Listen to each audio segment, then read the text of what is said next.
Habíamos anticipado, ayer se realizó aquí en el ámbito de la Universidad Nacional de San Luis un acto en cuyo transcurso se hizo un reconocimiento a los quienes fueron eh, este, eh, miembros de la Convención Constituyente que reformó nuestra Carta Magna en 1994.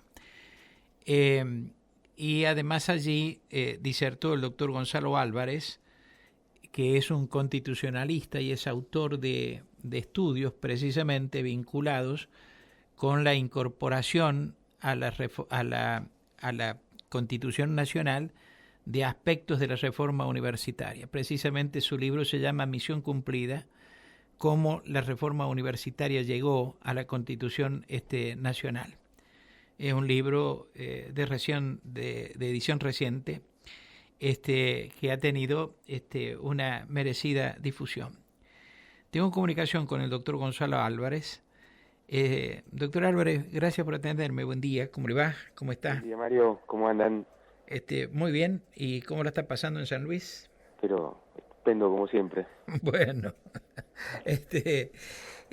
no me creas sonso, pero ¿por qué es importante que la reforma universitaria, los aspectos vinculados con, digamos, con los pilares de la reforma universitaria hayan adquirido raigambre constitucional hace 30 años? No solo no lo creo sonso, sino que creo que es una pregunta súper pertinente. No estamos, cuando hablamos de autonomía universitaria, cuando hablamos de reforma universitaria, la reforma de 1918, no estamos hablando de historia, estamos hablando de actualidad, estamos hablando de cuál es el sentido de la universidad en la Argentina, cuál es su misión más importante, que es dar respuestas a una sociedad que necesita formación profesional, que necesita investigación científica para resolver los problemas que se le presentan a la sociedad, y que aparte tiene también la responsabilidad que le asigna la sociedad de preservar el conocimiento y la cultura para las próximas generaciones. Y eso se hace a través de instituciones universitarias sólidas, con herramientas para lograr esos objetivos. Y la autonomía solo puede ser entendida, o sea, la especial protección que tiene como entidad pública la universidad solo puede ser entendida por la importancia de su rol en la sociedad. Por eso es muy actual y es muy importante. ¿Qué hubiera pasado de la Universidad Argentina si no tuviera la garantía constitucional de la autonomía universitaria y, por ejemplo, hoy estuviera a tiro de decreto del Poder Ejecutivo? ¿Existirían las universidades como las conocemos? ¿Serían objeto de las políticas de reforma del Estado, que tienen por principal objeto el recorte del gasto sin tener mucho cuidado y discernimiento de quién está enfrente y de qué se trata la institución objeto de ese recorte? Entonces yo creo que es muy pertinente, Mario, la pregunta. La autonomía es una herramienta que, por supuesto, protege a las universidades de las arbitrariedades del gobierno de turno, pero a la vez por eso, disculpe que lo interrumpa. Entonces, es cierto, es un tema actual, pero además, digamos, el comportamiento que ha venido observando el gobierno nacional respecto de las universidades, por la que tanto se ha reclamado y, bueno, que tuvo esa manifestación impresionante el 23 de abril, ¿cae dentro, digamos, de ataques a instituciones constitucionales? Sin duda, sin duda. Y es una forma, el presupuesto, o sea, recortar el presupuesto, no ha enviado al Congreso un proyecto de ley de presupuesto para que el Congreso, los representantes del pueblo, discutan el presupuesto de todas las entidades públicas de la Argentina, entre ellas las universidades. Es una forma de vulnerar y atacar la autonomía universitaria, porque entonces ahí están los rectores que tienen que estar yendo al Ministerio de Educación para reclamar financiamiento para pagar los gastos y llegar sin que se cierren los edificios universitarios, que fue bien expresado por la comunidad universitaria y la sociedad argentina en la marcha del 23 de abril. Pero quedan cuestiones pendientes muy importantes, ¿no? Ayer hubo un paro del personal docente y no docente de las universidades nacionales, precisamente reclamando el deterioro salarial, que alcanza más del 30%, de la capacidad de compra de los salarios, y esa es una forma de afectación de la autonomía universitaria. Es una forma de recortar la capacidad de acción de las universidades y en este caso afectar la carrera académica de cientos de docentes y por supuesto el trabajo no docente también. Uh-huh. Y este hecho de la incorporación a la Constitución, usted que es constitucionalista, ¿esto figura también digamos, en el derecho comparado? ¿Hay países que prevén el funcionamiento del régimen universitario que tengan dentro de sus normas fundamentales? Es muy interesante la pregunta porque Argentina es pionera del reformismo universitario, fue la cuna, ¿no? La Universidad de Córdoba fue la cuna de la reforma de 1918, con sus características de autonomía, de cogobierno, de la capacidad de autonormarse la institución y de gobernarse conforme a esas normas por la propia comunidad universitaria, y ese modelo universitario se expandió por todas partes en América Latina y obviamente también tuvo repercusiones en otros continentes, pero fundamentalmente en América Latina. Y diversas constituciones de América Latina receptaron la categoría de la autonomía universitaria en sus constituciones y curiosamente no lo había hecho la Constitución argentina. Así que lo que los constituyentes hicieron en 1994, además de todo, es un acto sin lugar a dudas de justicia con los reformistas del 18. Pero además tenía que ver, me parece a mí, puede haber tenido que ver por quienes fueron sus impulsores, etcétera, etcétera, con el especial momento y lo que se procuraba desde ciertos sectores políticos, el alfonsinismo, frenar ímpetus menemistas, ¿no?, sobre el manejo del Estado. Sí, bueno, está muy bien, sí, porque precisamente en el año 1993 ya había habido ingreso en el Congreso de proyectos de ley de arancelamiento universitario. Recordemos que estaban las recomendaciones de los organismos financieros internacionales como el BID y el Banco Mundial para que se modificara el sistema de gobierno de las universidades en Argentina, porque sostenían estos organismos que precisamente las dificultades de emprender cambios en las universidades se debía al régimen de gobierno. O sea, había unas claras iniciativas de avanzar contra el modelo reformista universitario en el gobierno de Menem, y había proyectos de ley en el Congreso, y la Asamblea Constituyente y la peculiaridad de la Asamblea Constituyente fue un escenario que muchos actores de la vida universitaria, el movimiento estudiantil, rectores, representantes sindicales, vieron como un ámbito quizás propicio para frenar esas iniciativas, y creo que finalmente lo consiguieron. Pero ahí hay que ser muy justos, porque la reforma universitaria, los principios reformistas consagrados en la constitucionalización de la autonomía universitaria fueron votados por una amplia mayoría en la constituyente, que incluyó sin dudas el bloque del justicialismo, que era el bloque mayoritario, y eso fue sin dudas porque la constituyente fue un espacio de consenso único en la historia argentina, y ahí ocurrieron cosas realmente trascendentes de las que no estamos habituados de ver en nuestro país. Ajá. ¿Y quiénes son los impulsores y quiénes defienden en el recinto, en la discusión, la posición reformista? Bueno, hay en el recinto el miembro informante de la Comisión de Competencia Federal, que es donde se discutió esto, fue el convencional Jesús Rodríguez, de la Unión Cívica Radical de la Capital Federal. Él le tocó la responsabilidad como vicepresidente de la comisión de impulsar esto, pero detrás de esto hubo importantes referentes de todos los bloques, el justicialismo, Tulio del Bono, o los constituyentes de Mendoza como La Rosa o Díaz Araujo, Dora Feldman de Rocha de Chubut, o radicales como Rosa Liudgar, en fin, había en los distintos bloques, el maestro Bravo, había distintos referentes en cada uno de los bloques que impulsaron esto.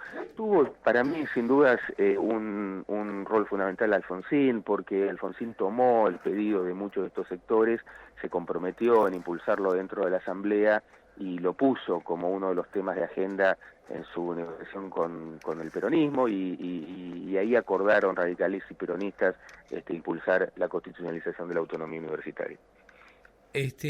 Y ¿cuál ha sido, digamos, cuál ve usted que ha sido la consecuencia que ha tenido esta incorporación a la Constitución de los principios de la reforma?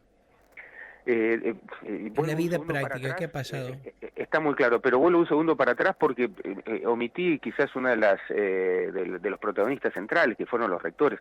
Había 4 o 5 rectores en actividad en ese momento, como constituyentes, ¿no? Estaba el rector de la Universidad de Córdoba, estaba el rector de la Universidad de Santiago del Estero, de la Universidad de San Juan, y estaba el rector de la Universidad de San Luis, Müller, que 5 veces rector de la universidad, que también jugó en esto un rol sustantivo. Los rectores, para los rectores era probablemente su principal responsabilidad como integrante de esa asamblea constituyente, defender y procurar que se aprobara la constitucionalización de la autonomía. Y me decías, recordame la última pregunta, por favor. Perdón, no, ya que lo mencionó a Puigmüller, yo no tengo muy clara el papel de Puigmüller en este tema, en la constituyente, porque curiosamente para mí él fue incluido en el análisis como uno de los integrantes del grupo de análisis de la relación económico-financiera de la nación con las provincias. No me quedó claro cuál fue el papel de él en la discusión de la incorporación de este tema, o si no le tocó a él por la distribución de las tareas. Eso es lo que no sé. Él no tuvo un rol protagónico en la defensa en el seno de la constituyente. Ahí fundamentalmente tuvieron roles, como mencionaba Jesús Rodríguez, o Humberto Quiroga Lavie. Otros convencionales tomaron la palabra ese día, que fue un 11 de agosto, un 10 de agosto del año 1994, se terminó votando en la mañana del 11 de agosto. El rol de los rectores, que pertenecían a distintos bloques, ¿no? Porque había rectores radicales, había rectores dentro del bloque del peronismo, en convencer a sus pares en cada uno de los bloques que los temas educativos fueran incorporados a la Asamblea fue clave. Claro, pueden haber hecho un trabajo político de convencimiento por fuera de... Así fue. Claro, seguro, eso yo lo doy por descontado. El tema educativo no estaba en el Pacto de Olivos ni en el núcleo de coincidencias básicas. El artículo 2 de la Ley de Convocatoria de la Asamblea no menciona el tema educativo ni en el artículo 2 ni en el artículo 3, que dejaba abierto otros temas que pudieran ser discutidos por la Asamblea.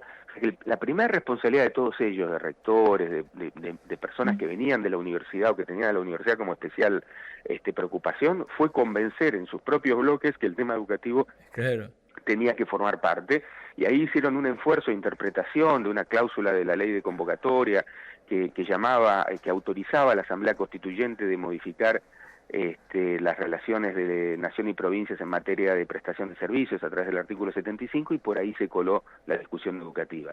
Y en eso el rol de rectores y referentes de la comunidad universitaria fue sin duda clave. Claro.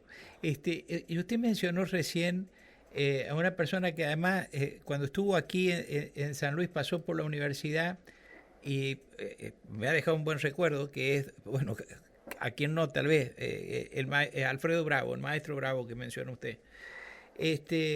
Y él interviene cuando se trata este tema. Él tuvo un rol muy alto, obviamente, cuando se discutió el tema educativo en la Asamblea. Adriana Puigros, obviamente de bloques distintos, ¿no? Provenía del socialismo de Capital Federal, Adriana Puigros de Frente Grande en ese momento, en el Frente Grande en la provincia de Buenos Aires, y sí, tuvieron, imagínense, sin dudas un rol protagónico en las discusiones. Pero ¿qué ocurre con el maestro Bravo? El maestro Bravo termina votando en contra la redacción que se sometió a votación, pero no cuestionando lo que se estaba votando, sino sosteniendo que lo que se estaba votando merecía tener una redacción distinta, una redacción que dejara a su juicio sin duda la posibilidad de arancelamiento universitario u otras cuestiones que él consideraba que se tenían que redactar de otra manera. La discusión de los que votaron a favor y los que votaron en contra, al menos mayoritariamente, no tiene que ver con que estaban en desacuerdo con que se constitucionalizara la autonomía universitaria o se garantizara la gratuidad y la equidad de la educación pública estatal, sino de los que votaron en contra pensaban que el texto que se estaba aprobando no era lo suficientemente garantista de estos principios y por lo tanto no acompañaron el dictamen de mayoría. Era una cuestión de visión de cómo se presentaba el tema ahí, cómo se lo hacía exigible. Exactamente, el despacho que apoyaron, por ejemplo, el socialismo, era un despacho que era más extenso y que tenía con mayor grado de detalles desarrollados cada uno de los ítems de lo que se consideraba que en materia educativa la constituyente tenía que aprobar. Y el despacho que se termina aprobando es un despacho más acotado, que tiene un párrafo en el inciso, el tercer párrafo del inciso 19 del artículo 75, que es el que pone la responsabilidad del Congreso de sancionar leyes de organización y de base de la educación que garanticen una serie de principios, entre ellos el de autonomía universitaria y gratuidad y equidad de la educación pública estatal. Y usted, desde el punto de vista constitucional, usted es constitucionalista, ¿no es cierto? Yo soy profesor de la Universidad de Buenos Aires, sí, y enseño Derecho de la Integración Regional, pero también mi tesis doctoral sobre Derecho Constitucional. Ajá. Y enseño otros temas, economía, ¿Y por qué usted elige este tema para estudiarlo? Bueno, creo que no quiero caer en una respuesta de índole personal, pero creo que es difícil no hacerlo. Toda mi vida abracé la causa de la universidad, toda mi vida estuve comprometido con la universidad pública, la Universidad de Buenos Aires, y desde que tengo 13 años y subí las escaleras del Colegio Nacional de Buenos Aires, el colegio de la Universidad de Buenos Aires, hasta la actualidad, mi vida Sí, claro, en torno a la universidad. Mis padres tuvieron el enorme privilegio de poder haber egresado de esa universidad, y mi abuelo albañil, inmigrante italiano, con su mano colaboró a construir la Facultad de Medicina de la Universidad de Buenos Aires. Así que para mí la universidad es, explica la historia mi vida, y elegir este tema de investigación y de preocupación fue casi un tránsito natural. Bueno, aprovechando una de sus especialidades entonces, ¿en cuánto ha contribuido la autonomía universitaria y la vida universitaria en la Argentina a la integración social? Bueno, yo creo que son a veces escenarios contrafácticos, ¿no? O sea, uno podría pensar qué hubiera pasado en la Argentina, en un país que logró construir una clase media muy extendida, un país que logró incorporar a amplios contingentes de inmigrantes y conformar una sociedad plural, una sociedad tolerante desde el punto de vista de los valores, de las religiones. Es muy difícil pensar que una sociedad de esas características pueda configurarse sin una herramienta, no solo como lo de la universidad pública, sino yo diría, digamos, apelaría en este caso al concepto de educación pública, ¿no? La escuela pública en general, más allá de la universidad, como una herramienta de igualadora social, de constructora de posibilidades, de inclusión de inmigrantes, de inclusión de todos los sectores sociales. La escuela de la ley 1420, la escuela de la ley Laínez, la escuela del guardapolvo blanco, esa concepción de la educación pública, laica, común, creo que fue una herramienta sin dudas que posibilitó construir una sociedad con características muy definidas y que ha tenido, y que ha sido muy peculiar en América Latina, ¿no?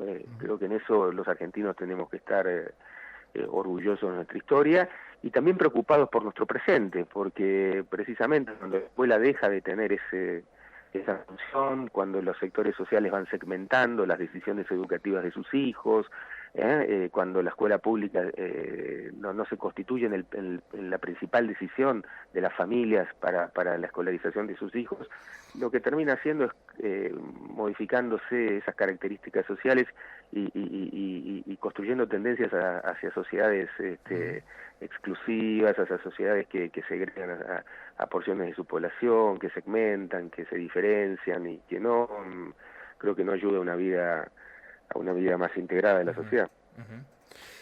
Doctor, le agradezco la participación en este programa. Disculpe todo el tiempo que lo demoré. No, al contrario, para mí no solo es un honor estar aquí, haber estado ayer en la Universidad Nacional y estar hoy hablando con ustedes, sino aparte que, en fin, creo que son unos valientes que le dedican este tiempo a los temas educativos. Me parece que va por ahí la cosa, así que al contrario. Y muchas gracias. Mucho gusto, doctor. Igualmente. El doctor Gonzalo Álvarez, que ha sido presidente de UDEV, ha sido rector de la Universidad de la Defensa Nacional, profesor universitario.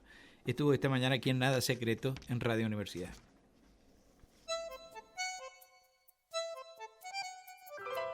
Nada Secreto UNSL en Facebook.